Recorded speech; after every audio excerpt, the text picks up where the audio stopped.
Hi hello नमस्कार. मी दर्शना तांबोळी. राजश्री मराठीमध्ये तुमचं सगळ्यांचं स्वागत. 30 जुलै पासून हॉटस्टारवर सिटी ऑफ ड्रीम्सचं दुसरं पर्व आपण पाहणार आहोत. आणि या वेबसिरीज मध्ये सगळ्यांचंच लक्ष वेधून घेतोय तो म्हणजे बाप आणि लेकी मधला गायकवाड घरामधला सत्ता संघर्षाचा खेळ. कसं सीझन 2 घडलं आहे आणि पौर्णिमा गायकवाड साकारण्यासाठी अभिनेत्री प्रिया बापटने काय काय मेहनत घेतलीये, ही भूमिका तिच्यासाठी किती स्पेशल आहे आणि दुसऱ्या सीझन मध्ये खरंच पौर्णिमाचा अंत होणार का, या सगळ्या प्रश्नांची उत्तरं आपण जाणून घेणार आहोत. म्हणूनच आज आपल्या भेटीला आली आहे अभिनेत्री प्रिया बापट.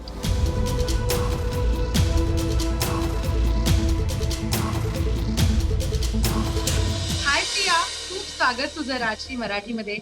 खूप खूप खूप महिन्यांनी गप्पा मारतोय आपण. निमित्त खास आहे कारण ज्या वेबसिरीजने इतकी सगळ्यांची उत्कंठा ताणून धरली आहे, सिटी ऑफ ड्रीम्सचं दुसरं पर्व अखेरीस 30 जुलैला येत आहे. खूप गप्पा मारायच्या आहे, पण सगळ्यात आधी कशी आहेस? न्यू नॉर्मल मध्ये शूटिंग सुरू आहे आता, ते सगळं अंगवळणी पडलंय का? थँक्यू दर्शन. आहे सगळे छान आहात आणि स्वतःची काळजी घेताय, घरी राहताय आणि of course as I can see घरनच काम करताय. न्यू नॉर्मल नंतर शूटिंग सुरू झालं. मी खरं सांगू, एक खूप मोठा रिलीफ होता कारण आपण म्हणजे या सगळ्यात मलाही करोना होऊन गेलाय आणि माझ्या घरचेही खूप वेगवेगळ्या परिस्थितीमधनं गेलेत. सो एका खूप इमोशनल स्पेस मधनं सगळेजण जात होते, not just me, everybody. So या सगळ्यात ना फायनली जेव्हा कशाची तरी सुरुवात होते तेव्हा इतकं छान आणि पॉझिटिव्ह वाटतं. आणि ज्या प्रकारचा ट्रेलरला रिस्पॉन्स मिळालाय सिटी ऑफ ड्रीम्सच्या सेकंड सीझनच्या, तो बघून तर मला खूप असं माझा जीवात जीव आलाय. मला उत्सुकता आहे, मला एक्साइटमेंट आहे, मला जाणून घ्यायचंय की लोकांना आता सीझन कसा आवडेल. आणि त्यामुळे असं वाटतं की कुठेतरी ती जी करोनामुळे सतत लॉकडाऊनमुळे जी एक मरगळ आली होती किंवा डिसअपॉइंटमेंट आली होती, ती झटकून देऊन काहीतरी एक काम करण्याची ऊर्जा आली होती. अगदी 2019 मध्ये सिटी ऑफ ड्रीम्स पहिल्यांदा आमच्या समोर आलं, मे 2019. आणि आता त्यानंतर जुलै 2021 पर्व आणताय. या 2 वर्षामध्ये म्हणजे ज्यांनी सिरीज नवीन आल्यावर बघितली नव्हती त्यांनी आता लॉकडाऊन मध्ये बघितली आणि रिस्पॉन्स कायम आहे आणि प्रत्येकामध्ये उत्सुकता होती की अरे आता पुढे काय पुढे काय. आणि ट्रेलरनी आता आणखी ही एक्साइटमेंट वाढवली आहे. प्रिया, या नवीन पर्वाबद्दल काय सांगायला आवडेल? मला माझ्यासाठी खूप जास्त चॅलेंजिंग होतं. म्हणजे पहिला सीझन तर होताच वेगळ्या कारणांसाठी, कारण पहिल्या सीझन मध्ये मी पहिल्यांदाच ते पात्र करणार होते. सो त्यातल्या काहीच गोष्टी मला माहित नव्हत्या. पहिल्यांदाच तो सगळा पॉलिटिकल ड्रामा होता. आता असं झालंय की आता पौर्णिमा गायकवाड काय आहे हे माहितीये, कारण आपणच ते पात्र 10 एपिसोड केलं असल्यामुळे. पण आता चॅलेंजेस असे होते की आता खूप गोष्टी इन डेप्थ दाखवल्यात. म्हणजे खूप गोष्टी ज्या आपल्याला लहानपणापासून अफेक्ट करतात, खूप गोष्टी ज्या आपल्यावरती खूप आपल्या मनावरती इम्पॅक्ट करून जातात आणि त्याचं रेपोकेशन आपल्याला भविष्यामध्ये पुढे आपण मोठे झालो की दिसतो. सो ह्या सगळ्याचा रेफरन्स सिटी ऑफ ड्रीम्स मध्ये येतो, आता सेकंड सीझन मध्ये येतो. आणि त्याच्यामुळे इट वॉज व्हेरी डिफिकल्ट की तिच्या प्रत्येक भावना, तिच्या लहानपणीच्या असू दे, कॉलेजमधल्या असू दे, तिची प्रत्येक काय म्हणतात त्याला, ती ज्या ज्या गोष्टींमधनं गेलीये ते सगळं अनुभवायला मिळणं, ते आपल्याला रिक्रिएट करायला लागणं. सो ग्राफ वाईज पहिल्या सीझन मध्ये आपण बघितलं की ती हाऊसवाईफची पॉलिटिशियन झाली, पण त्या हाऊसवाईफच्या आधी पौर्णिमा गायकवाड काय होती, एक मुलगी म्हणून पौर्णिमा गायकवाड काय आहे, एक माणूस म्हणून काय आहे, आणि ती जशी आहे तशी ती का बनत गेली आहे, या सगळ्याची कारणं सेकंड सीझन मध्ये बघायला मिळतील. अर्थात वडिलांबरोबरची तिची प्रचंड मोठी टशन या सीझन मध्ये पाहायला मिळणार आहे. कारण इव्हेंच्युअली वडील आहेत जे ज्यांची इच्छा नाहीये किंवा नव्हती की तिने पॉलिटिक्स मध्ये यावं, किंवा ती केपेबल आहे, किंवा तिच्या कर्तृत्वाविषयी किंवा तिच्या एबिलिटी विषयी शंका नाही, तिच्या स्त्री असण्याविषयी त्यांची मतं आहेत. आणि त्यांना असं वाटतं की बायकांनी ह्या गोष्टी करू नये, बायका काही पर्टिक्युलर गोष्टी करण्यासाठीच जन्माला आलेल्या असतात आणि त्यांनी त्यांचं काम करावं. सो या विचारांना छेद देणं हे तिला खूप महत्वाचं वाटतं. कारण कुठल्याही कामासाठी किंवा कुठल्याही पोझिशनसाठी तुमचं जेंडर महत्वाचं नसतं, तर तुमची कर्तबगारता किंवा कार्यक्षमता किती आहे हे महत्वाचं असतं. सो हे सगळं इतके दिवस तिला फक्त मनात वाटत होतं, पण आता ते जाऊन भिडलंय आणि आता तिला 1-on-1 वडिलांशी त्याच्याबद्दलचं वॉर करायचंय. So the fight is tough, कारण वडील तिचा बाप आहे, त्यामुळे ते काय एक संधी सोडणार नाही तिला खाली खेचायची. आणि तीही पौर्णिमा गायकवाड आहे, सो तीही तितकीच स्ट्रॉंग पर्सनॅलिटी आहे जी एकही संधी सोडणार नाही, हातात आलेली संधीचं सोनं करून वडिलांच्या वरचढ होण्यासाठी. सो असा हा सगळा ड्रामा सेकंड सीझन मध्ये पाहायला मिळणार आहे. अगदीच पहिल्या सीझन मध्ये आपण बघितलं की पौर्णिमा स्ट्रॉंग होती, पण ती तितकीच इमोशनल, एक वेगवेगळ्या बाजू पौर्णिमाच्या बघितल्या आपण. सेकंड सीझन मध्ये एक +1 असेल, पौर्णिमा आधीपेक्षा जास्त स्ट्रॉंग असणार आहे. हो, actually the script is outstanding. म्हणजे मला I had goosebumps when I read the script. So आता काय असतं, खूप मोठी प्रोसेस असते ना, तुम्ही स्क्रिप्ट वाचता, मग त्याच्यानंतर ते शूट होतं, मग त्याचे पोस्ट प्रोडक्शन आणि सगळं होतं, एडिट होतं, फायनली तुम्ही ते सीझन बघता. तर आता काय ते सगळं कसं दिसतंय हे बघण्याची खूप उत्सुकता आहे, पण ह्या सगळ्या प्रोसेसमध्ये त्याचं काय झालं असेल हेही जाणून घेण्याची उत्सुकता आहे. पण script wise this season is much more stronger, more dramatic, जास्त डेप्थ आहे. प्रत्येक पात्राचे खूप जास्त वेगवेगळे पैलू या सीझन मध्ये पाहायला मिळतात. अगदी. आणि जर तुझ्या लुक बद्दल बोलायचं झालं तर प्रिया, तू प्रत्येक लुक छान कॅरी करतेस, म्हणजे तो वेस्टर्न असू दे, साड्यांची तुला आवड, पण या वेब सिरीज मध्ये एक पॉलिटिकल प्रॉपर एक म्हणजे एक पॉलिटिशियन बाई जशी वावरते तशी तू वावरली आहेस. चालण्या बोलण्यामध्ये फरक आहे, ती नजर, या अनेक गोष्टींमध्ये फरक दिसतोय. पण जेव्हा तू पौर्णिमा गायकवाडच्या गेटअप मध्ये यायचीस किंवा स्वतःला आरशात बघायचीस त्या गेटअप मध्ये, तेव्हा डोक्यात काय विचार असायचा तुझ्या? एक भीती असायची, थोडी दडपण असायचं, जबाबदारी वाटायची, काय असायचं सगळं? नाही, आय थिंक मला ह्याचं सगळं श्रेय एकतर 3-4 माणसांना जातं. सगळ्यात पहिले आमची कॉस्ट्युम डिझायनर अपर्णा, जिने फॅन्टॅस्टिक लुक डिझाईन केलाय.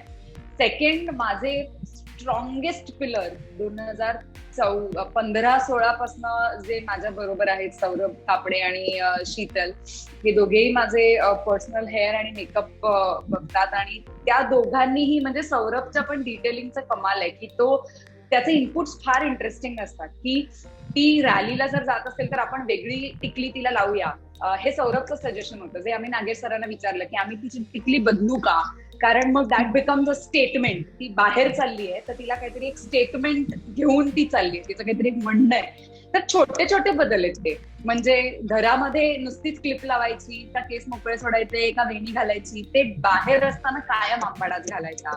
मग तो आंबाडा पण साधा आंबाडा नाहीये, तो वेणीतनं ट्विस्ट करून केलेला आंबाडा आहे. सो ह्या छोट्या छोट्या गोष्टी आहेत ज्या खूप मॅटर करतात. तिची जी परफेक्ट इमेज आपल्या डोळ्यासमोर तयार होते त्याच्यासाठी. सो ह्या सगळ्या लोकांची इतकी मेहनत आहे. अपर्णाचं पण मी ऍक्च्युली सांगते की आम्ही खूप डिस्कशन केलं होतं की कशा प्रकारची ज्वेलरी घालायला पाहिजे, म्हणजे टिपिकल ट्रेडिशनल मंगळसूत्र तिने घालायला पाहिजे का काय घालायला पाहिजे. सो हा खूप विचार केला गेला की लेस इज मोर, मिनिमलिस्टिक, पण त्याच्यातनंही, कारण ती श्रीमंत तर आहे ऑलरेडी, म्हणजे तिच्याकडे पैसा तर आहे घरामध्ये, तर मग आपण खूप सोनं न दाखवता आपण डायमंड दाखवूया. तिच्या हातात एकच सॉलिटेअरची अंगठी आहे, ती फक्त डायमंडच्या बांगड्या घालते. ती मंगळसूत्र सेम काळ्या पोतीच आहे पण त्याचं पेंडंट डायमंडच आहे. सो ती कानात डायमंडच्या आणि पर्लच्या पुड्या घालते. So which makes her look richer, yes yet minimalistic. म्हणजे असं खूप भपका नाहीये ज्वेलरीचा, पण त्या ज्वेलरी तुम्हाला बघितल्यानंतर कळतं की बाबा हे काही हे महागातलं आहे, पण हे तरीही अंगावर येणार नाहीये, जसं त्याच्यातनं भपका येत नाही. सो ह्या सगळ्या गोष्टींचा इतका विचार केला गेला होता की इव्हेंच्युअली ज्या वेळेला हे सगळं पात्र तयार झालं आणि प्रत्येक वेळेला मी सेटवरती गेल्यानंतर ज्या वेळेला पौर्णिमाची साडी नेसलीये, माझा आंबाडा झालाय आणि टिकली लावली, की आय फील लाईक पौर्णिमा गायकवाड. तर मला त्याचं दडपण नाहीये, उलट मला खूप जास्त मदत होते त्या कॉस्ट्युमची आणि त्या गेटअपची. कारण असं वाटतं की आत्ताच मी सकाळी एक रील शेअर केलंय की पण it is literally a transformation. की तुम्ही बघाल की मी व्हॅन मध्ये येताना अशी असते आणि once I change into that outfit I just become this. आणि मला त्याच्यासाठी प्रयत्न पण नाही करावे लागेल. आता ते इतकं अंगवळणी पडतं माझ्या की या प्रकारची साडी, या प्रकारचा आंबाडा म्हणजे पौर्णिमा गायकवाड. माझ्यासाठी कठीण केव्हा होईल माहितीये, जेव्हा असा सिमिलर लुक दुसऱ्या कुठल्या तरी पात्रासाठी करायचं असेल तेव्हा. नाही तर पात्र काहीतरी वेगळंच असेल, साडी तशीच घातली म्हणून मी डायरेक्ट हात जोडले. खरंय. अगदीच. पण प्रिया, आता ट्रेलर बघितल्यानंतर गायकवाड कुटुंबातला हा सत्ता संघर्षाचा खेळ ते तर आहेच, पण त्याच्यातला एक सीन बघून कुठेतरी तुझ्या फॅन्सना, वेबसिरीजच्या फॅन्सना प्रश्न पडलाय की पौर्णिमा गायकवाडचा शेवट आहे का या वेबसिरीज मध्ये, आणि तशा प्रकारचे कॉमेंटही तुला आले असतील. 30 जुलैला मी नाही आता सांगणार. याचसाठी तुम्ही बघा 30 जुलै पासून हॉटस्टार वरती सगळे सीझन रिलीज होतील. सो ह्याच्यासाठी बघा की मी मरते की नाही मरत, का माझं काय होतं. अगदी. आणि प्रत्येकाने तुला पण I am message so happy Darshana की लोक इतकी इन्व्हॉल्व्ह होऊन ते बघतायत की लोकांना ते खूप लोकांचे मला मेसेज आले, माझ्या घरच्यांचे सुद्धा, हे काय तुला मारून टाकलं काय, ह्याला काय अर्थ आहे वगैरे. पर्सनली घेतलं लोकांनी खूप, आमच्या प्रियाला मारून कसं टाकलं. अगदीच. सो हे पहिलं पर्व इतकं सक्सेसफुल झालं, आता दुसरं पर्व 30 तारखेला येत आहे.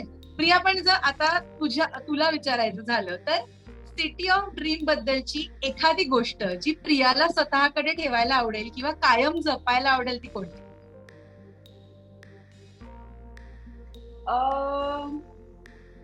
आय थिंक मी ज्या प्रकारे स्वतःला मोल्ड करू शकले या पात्रामध्ये, that is only because of Nagesh Kukunoor. म्हणजे माझी मेहनत आहेच, पण त्या मेहनतीला नुसतीच मेहनत घेऊन होत नाही ना, त्या मेहनतीला योग्य दिशाही द्यायला लागते. तर ती दिशा योग्य देण्याचं काम नागेश सरांनी केलं, आणि मला असं वाटतं की ती गोष्ट मी आयुष्यात कधी विसरणार नाही.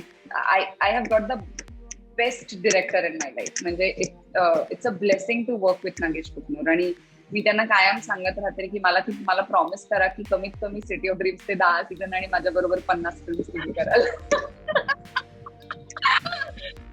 10 सीझन, वाव. 10 सीझन आणि 50 फिल्म्स.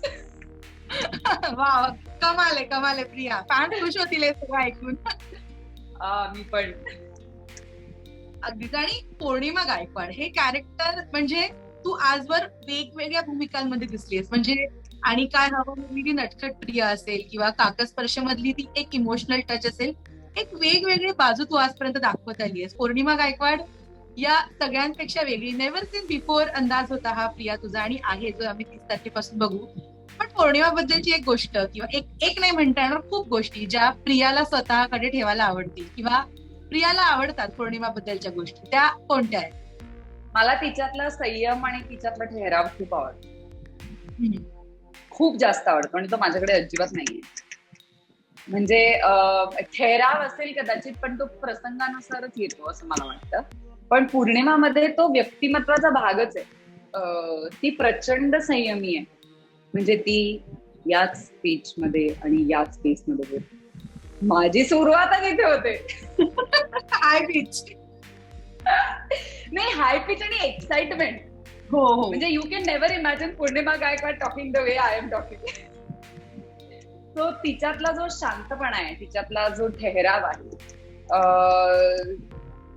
कितीही ब्रेकडाऊन झाली तरी परत स्वतःला हिमतीने एकत्र आणणं जे आहे, जे ऍक्च्युली माझ्यातही आहे असं मला वाटतं. पण तिच्यातला जो संयम आहे, मी म्हणेन संयम मला माझ्यात आणता आला तर मला खूप छान वाटतं. अगदीच. आणि आता या गप्पांनंतर आणखी एक्साइटमेंट वाढली 30 तारखेला. मी तर सगळ्यात पहिली मी असणार आहे असं मला वाटतं. फॅन्सला सांगशील 30 तारखेला येणार आहे वेबसिरीज, काय सांगशील फॅन्सला या निमित्ताने? काहीच नाही, मी एवढंच सांगेन की प्लीज 30 तारखेपासून हॉटस्टार वरती वेब सिरीज येणार आहे. सो तुम्ही प्लीज सगळ्यांनी जरूर बघा आणि मला कळवा तुमच्या प्रतिक्रिया. आय होप तुम्हाला सगळ्यांना हा सीझन खूप आवडेल, कारण बऱ्याचदा मराठी प्रेक्षक आपल्याला हे सांगत असतात की तुम्ही इतके टॅलेंटेड ऍक्टर आहात की आम्हाला तुम्हाला वेगवेगळ्या प्लॅटफॉर्मवर वेगवेगळी कामं करताना मोठ्या काय म्हणतात अशा ठिकाणी जिकडे जास्तीत जास्त लोकांपर्यंत तुमचं काम पोहोचेल आणि तुमचं टॅलेंट पोहोचेल ह्याची सगळेजण वाट पाहत असतात. आणि ती संधी अशा प्लॅटफॉर्म आणि अशा पात्रांमधनं मिळत असते असं मला वाटतं. तर तुम्ही जरूर पहा, आणि आय एम शुअर तुम्हाला प्रेक्षक म्हणून सुद्धा हा सीझन जरूर आवडेल. तुमच्या प्रतिक्रिया कळवा. 30 जुलैपासून season 2 of city of dreams. अगदीच प्रिया, थँक्यू सो मच. तू इतक्या छान गप्पा मारल्या. दर्शना, छान लॉकडाऊन नंतर एक नवी आणि मस्त सीझन आमचं भेटीला येत आहे. ऑल द बेस्ट तुला त्यासाठी. आणि न्यू नॉर्मल मध्ये बाहेर पडून आपण सगळे शूट करतोय, सो टेक केअर, काळजी घे.